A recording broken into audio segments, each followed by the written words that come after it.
Hello everyone, ভিডঙ্কর.com ওয়েবসাইটে তোমাদের সবাইকে স্বাগত জানাই। আমি সৌরভ দে, তোমাদের ম্যাথ টিউটর। এখানে তোমাদের সঙ্গে যে প্রশ্নটি নিয়ে আলোচনা করব, দেখো এখানে মিশ্র অনুপাত বা যৌগিক অনুপাত নির্ণয় করতে বলা হচ্ছে। দেখো আমাদের এখানে তিনটি অনুপাত দেওয়া আছে। এখানে এইটা একটা অনুপাত, এটা আরেকটা অনুপাত এবং এটা লাস্ট অনুপাত।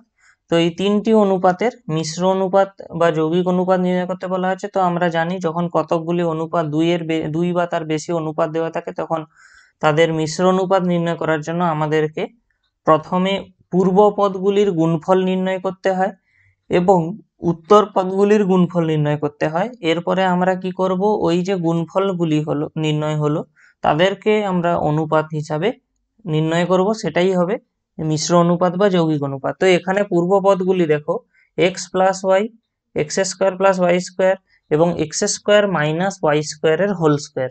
আর উত্তর পদগুলিও রয়েছে।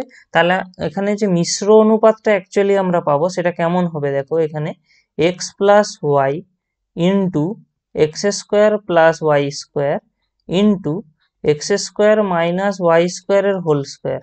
এটা হয়ে গেল আমাদের মিশ্র বা যৌগিক অনুপাতের পূর্বপদ। এবং এর মিশ্র অনুপাতের উত্তর পদগুলি হবে এইখানে থাকা যে উত্তর পদগুলি রয়েছে তাদের গুণফল। তাহলে এটা কত আছে দেখো, X minus Y into X plus Y এর whole square into X to the power four minus Y to the power four. তো আমরা প্রথমে কি করব, এটাকে ভাগ আকারে লিখে নেব যাতে আমাদের কাটাকাটি করতে সুবিধা হয়। তাহলে ভাগ আকারে লিখে নিলে দেখো কি পাবো, এখান থেকে X plus Y into x square plus Y square into x square minus Y স্কোয়ারের whole square by X minus Y into X plus Y এর whole square into X to the power four minus Y to the power four. তো একটা জিনিস লক্ষ্য করো, দেখো এখানে x plus Y রয়েছে, এখানে রয়েছে এক্স প্লাস ওয়াই এর হোল স্কোয়ার। তাহলে আমরা যদি এখানে এই এক্স প্লাস ওয়াইটাকে কেটে দিই, এখানের এই স্কোয়ারটা মানে স্কোয়ার আর থাকছে না। অ্যাকচুয়ালি এক্স প্লাস ওয়াই এর যে হোল স্কোয়ার, এটা এভাবে কাটা যায় না, আমি বোঝানোর জন্য এখানে জাস্ট কাটলাম। যে এক্স প্লাস ওয়াই এর হোল স্কোয়ার মানে হলো দুটো এক্স প্লাস ওয়াই এর গুণফল। তাহলে যখন আমরা লবে একটা এক্স প্লাস ওয়াই রয়েছে, হরে দুটো এক্স প্লাস ওয়াই রয়েছে, তাহলে স্বাভাবিকভাবে যখন আমরা কাটাকাটি করব, তখন কি হবে, উপরের একটা এক্স প্লাস ওয়াই এর সঙ্গে হরের একটা এক্স প্লাস ওয়াই কেটে যাবে। তো দেখো এই অংশটাকে আমরা টোটালি আর লিখছি না। তাহলে আমাদের কাটাকাটি হওয়ার পরে যে অংশটা, সেটা হয়ে যাবে এইরকম। তো এরপরে আমাদের কাজ কি হবে দেখো, এরপরে আমরা দেখবো আরো কিভাবে কাটাকাটি করা যায় বা কিভাবে এটাকে আরো সিম্পলিফাই করা যায়। তো নেক্সট আমরা কি করছি দেখো, x square plus Y square.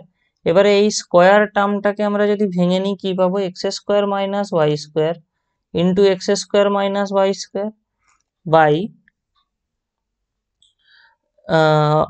হরে আসবে X minus Y into X plus Y.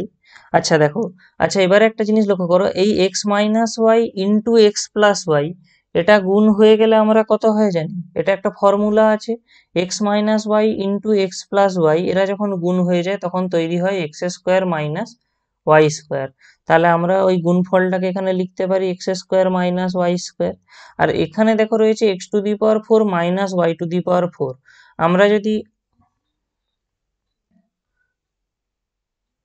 ওকে, তো ওটা যেরকম আছে আমরা ওটাকে ওভাবেই রাখলাম, ঠিক আছে। এবারে একটা জিনিস লক্ষ্য করো, এখানে এই এক্স স্কোয়ার মাইনাস ওয়াই স্কোয়ারের সঙ্গে এখানের একটা এক্স স্কোয়ার মাইনাস ওয়াই স্কোয়ারে কাটাকাটি হয়ে গেল। এটা কাটাকাটি হয়ে যাওয়ার পর দেখো, এখানে রয়েছে X square plus Y square আর এখানে রয়েছে X square minus Y square. আবার A plus B into A minus বির ফর্মুলা লাগালে আমরা কত পাবো, এক্স স্কোয়ারের স্কোয়ার মাইনাস ওয়াই স্কোয়ারের স্কোয়ার। এবং আমাদের হরে শুধু রয়ে গেছে X to the power four minus Y to the power four. তাহলে এই উপরের যে অংশটা মানে লবের অংশটা এবারে কত আসবে, X to the power four minus Y to the power four.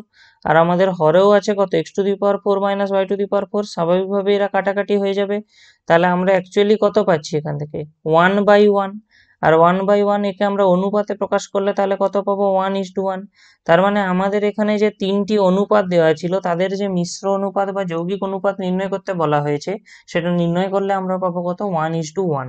ওকে, ভিডঙ্ক.com ওয়েবসাইটে এই ম্যাথটি দেখার জন্য অসংখ্য ধন্যবাদ। এরকমই নানা প্রশ্ন এবং তাদের সমাধানের জন্য আমাদের ওয়েবসাইটটি ভিজিট করো।